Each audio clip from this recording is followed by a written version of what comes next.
Hello everyone, welcome to our podcast. Today I'm Alvin and I will be your host for the first session. Today we are going to discuss something that we use every single day but rarely think about how it works. Yes, we are going talking about computer networks. Joining me today is my classmate and tech enthusiast, Rido. Hi Rido, how are you today? Hi Alvin, I'm doing great. Thank you. I'm very excited to be here and talk about computer networks. It's very interesting topic for students like us, especially since we are studying information system. That is so true. So Rido, to start our discussion, let's begin with the basics. In simple words, what is computer network? Well, Alvin, a computer network is basically a collection of computer, server, and other devices connected together. The main purpose is to share resources and information.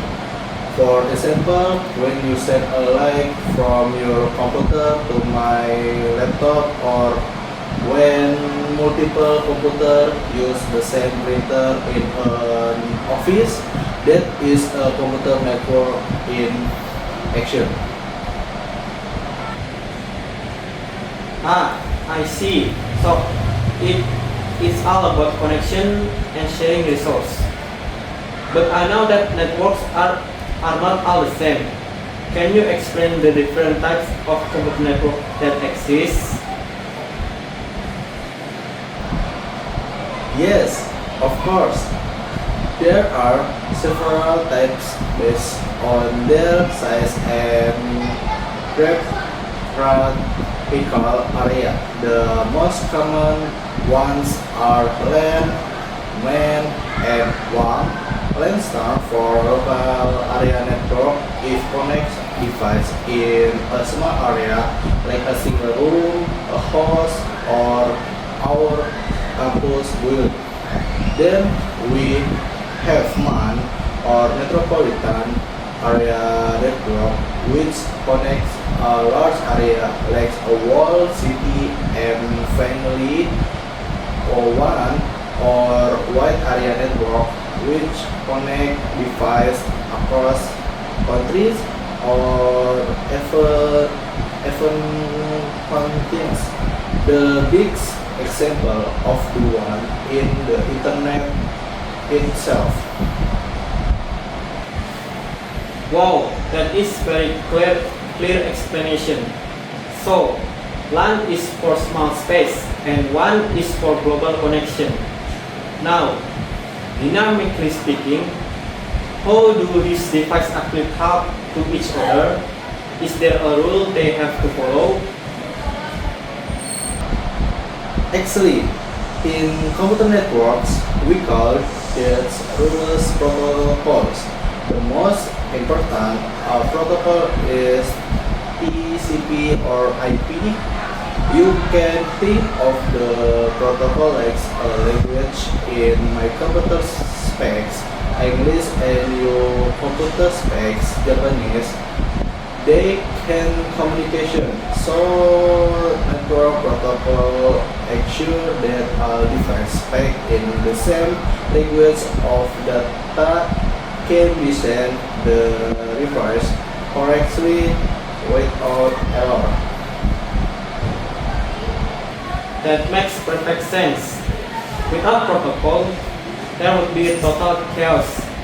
But Rido, as technology grows, what do you think is the biggest challenge or threat to computer networks today?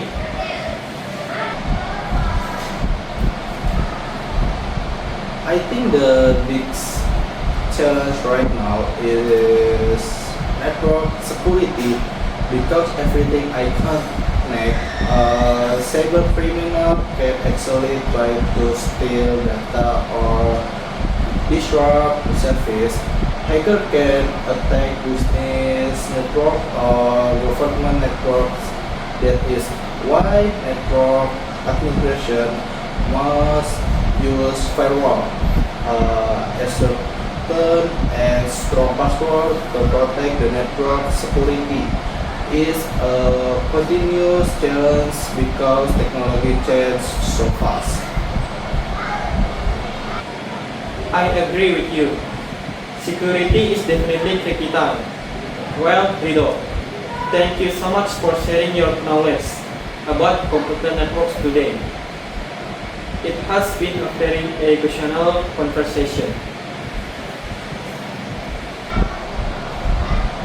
You're welcome, Alvin. It was a pleasure discussion this with you. Alright, listeners, that concludes our first topic. Don't go anywhere because we will be back with our second topic and we will switch roles. Stay tuned.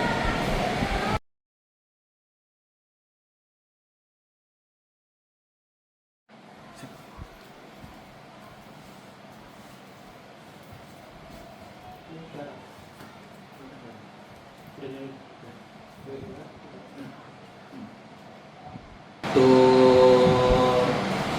second session of our podcast. If you watch our previous session, you now we talk about computer network. Now we are moving the biggest network in the world, the internet. As promised, we have switched roles. I am Rido, your host for the session, and sitting next to me as our guest speaker in Alvin. Welcome, Alvin. Thank you, Rido. It feels different to be the guest this time, but I am ready to talk about the internet. It is something we cannot live without nowadays. That is so true, Alvin. We use it for social media, studying, watching video, and everything else. But academically speaking, how would you define the internet? How is different from a regular computer network? Well, Rido, as you mentioned in the first topic, the internet is actually a network of networks. It is a global system of interconnect computer networks that use the internet protocol suite to link billions of devices worldwide. The main difference is the scale.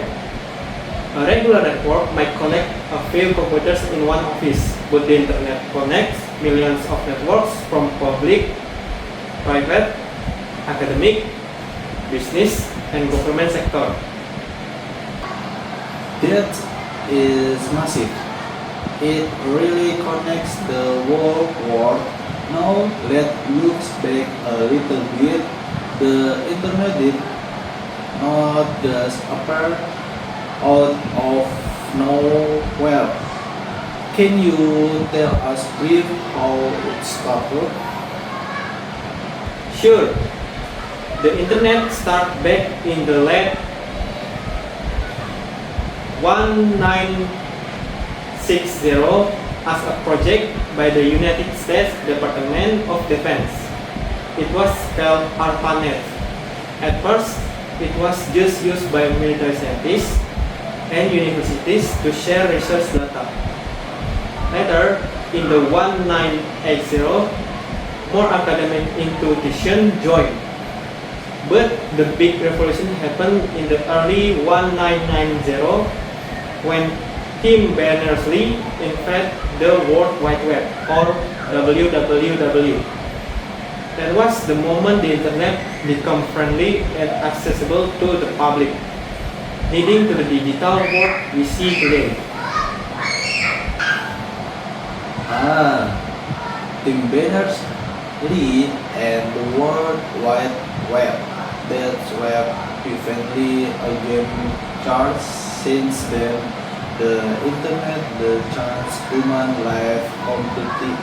In your opinion, Alvin, what are more significant positive impact of the internet on our society? There are so many, Rido. First, information access. In the past, you had to go to a library and look through heavy books to find information. Today, you just Google it and you will get answer in seconds. In second, communication.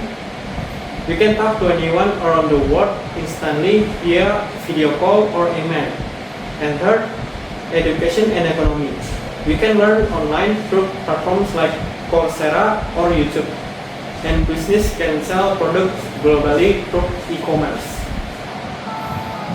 It definitely makes our life worse, but as university students, we must also look at the other side. What are the negative impact or dark side of the internet that we need to be careful about?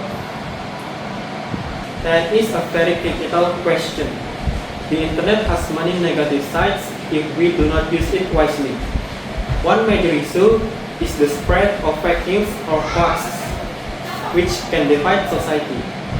Another problem is internet addiction, where people spend too much time on social media and forget their real world responsibilities. And lastly, privacy issue. Many companies track our internet behavior to sell ads, and data leaks happen quite often. So we must be very smart and careful users. Spoken Life through information system student. We must either be responsible digital citizen. Well, Alvin, thank you for a wonderful insight about the history, benefit, and challenge of the internet. My pleasure, Rido. I hope our discussion helps our listeners understand the internet better. Alright guys, that's bring us the end of Final Project Podcast.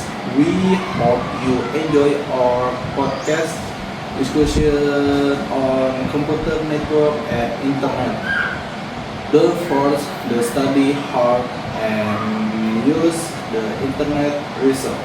Thank you for watching and goodbye.